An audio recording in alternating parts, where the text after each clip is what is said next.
Howdy folks, welcome back to World of Tanks with the mighty jingles. It's time for another epic win. Have a look at that. 16% chance to win.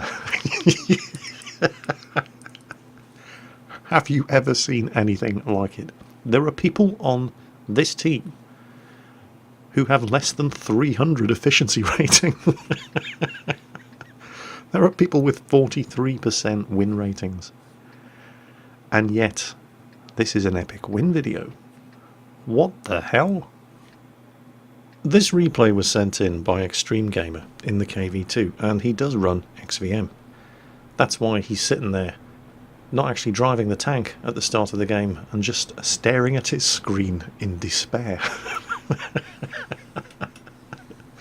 And who can blame him? But he eventually decides, you know what, screw it. Nothing ventured, nothing gained. But still, 16% chance to win. Now, I know I'm very fond of saying that XVM's win rate prediction is nothing but a prediction, but, well, you know, 16%. There's a good reason why XVM doesn't think much of this team's chances of winning. There's only one person on the team with even as much as a 50% win rate. Extreme Gamer himself is no expert at World of Tanks. He's a solid Joe average 48%er. And I'm sitting here trying to talk him up for YouTube, and he goes and drives straight into a cliffside while typing something in chat. There are some seriously bad players on this team. Their artillery in particular. He's got a 43% win rate and less than 300 efficiency. I mean, you do not want to be in the same map square as an enemy tank when that guy is taking a shot.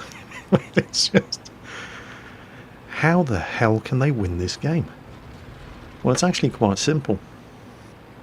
I've actually been on teams that have thrown away games that had a 95% chance of winning. And it happens because people who use XVM sit there staring at the game loading screen. They see 95% chance to win and they stop taking it seriously. They start playing to impress. They start showing off. They start getting cocky. They don't treat the enemy team with any respect, and they just drive around in their tanks, expecting the enemy to just line up in front of them and get shot at one by one. And they don't. An Extreme Gamer is still in a KV2, and he's taking it seriously, and he's trying his best because he knows exactly what a challenge it's going to be to win this game. You get people playing World of Tanks using XVM who bitch and whine and call their team scrubs and noobs. 800 damage to a tiger. I think that one penetrated. Sorry, getting sidetracked. But yeah, I mean, I've had games, and I know you've had them too because I've seen them in your replays, where there are people who are bitching and whining that XVM is only giving them a 55% chance of winning. He's done it again. Full damage with his high explosive shells. Anyway, where were we? Yeah, sorry, I just love watching KV2s doing what they do. You know, players like that, when they see a 16% chancer, they wouldn't even have bothered leaving the cap circle, and this would have been a loss. But everybody on this team, they might not be very good, but they're at least trying. And look at the scores. The scores are even. And sure, they've mostly just killed off the bads on the enemy team, but they've killed some of the good players as well.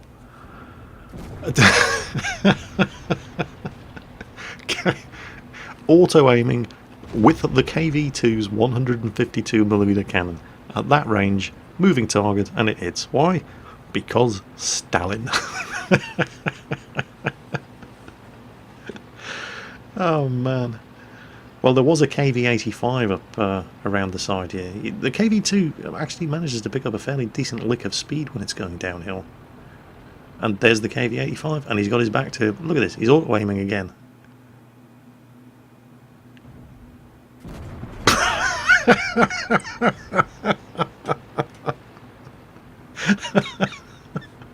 God, I love this tank.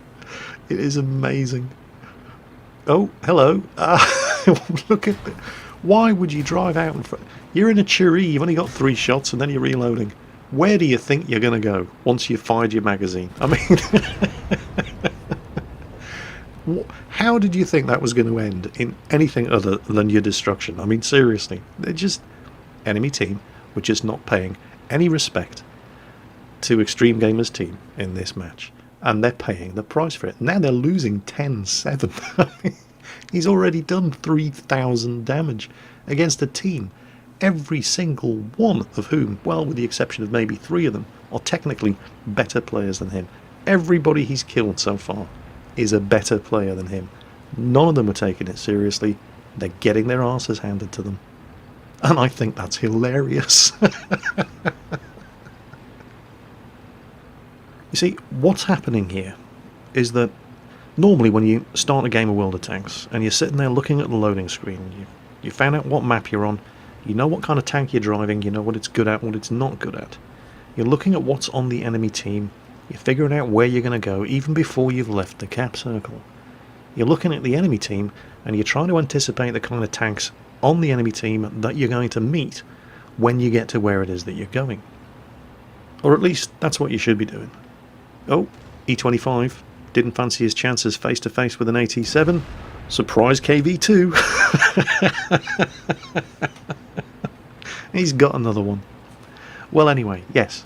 So that's what you should be doing at the start of a match, even before you've driven the tank out of the cap circle. Sizing up the map, figuring out where you're going to go, what you're going to do when you get there based on what tank you're in and what tanks the enemy team have that are likely to be there. But when XVM is telling you you have an 86% chance of winning, all of that goes out the window. You stop thinking of the enemy team as a threat. Suddenly they're just big fat XP pinatas, and the only real threat is the rest of the tanks on your own team, because they're the ones who are going to be taking away all the XP and credits from you, if you let them get to the enemy team first. So instead of trying to figure out how you're going to beat the enemy team, instead you're sitting there trying to figure out how you're going to beat the rest of your team to get to the enemy. And that's where it all goes horribly, horribly wrong, because you stopped respecting the enemy team. And most of the people on Extreme Gamer's team are going to keep trying because they don't know how bad they are. That's the thing about the truly incompetent. They don't know that they're incompetent. They think that they're just as good as everybody else. But their misfortunes aren't because of themselves. It's because the whole world's against them. And so they keep trying, even if they're not doing very well, but they don't give up. And when you get that kind of combination of events, it doesn't happen very often, but you end up with a result like this. And I so wish I had a replay from this match from the enemy team's perspective, for one reason and one reason only. I want to know what they're saying to each other in chat right now. Can you just imagine the recriminations? They're all looking for who to blame. Hang your heads in shame.